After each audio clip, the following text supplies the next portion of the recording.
రాత్రి అంటే తెల్లవారుజామున 1:30 2 గంటలకి గజనీ షణ్ముఖరావు అనే పేషెంట్ని మా ఎమర్జెన్సీ రూమ్కి తీసుకురావడం జరిగింది.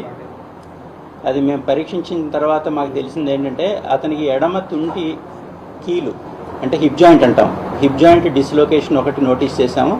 రెండోది 2 కాళ్ళు అంటే మోకాళ్ళ కిందన టిబియా బోన్ అంటాం, మోకాళ్ళ కిందన యాంకిల్ జాయింట్ పైన 2 కాళ్ళు విరిగిపోయింది.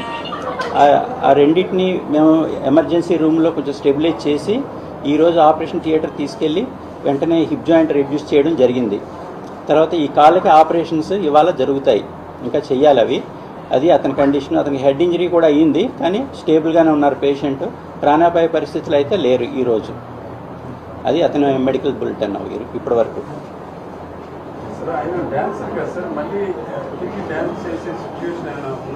మళ్ళీ నార్మల్గా అతను కొనలైన్ చేసుకోగలరు. అది 6 నెలల వరకు పట్టొచ్చు. వేయాలి ఇంకా అని నార్మల్గానే వచ్చేస్తాయి.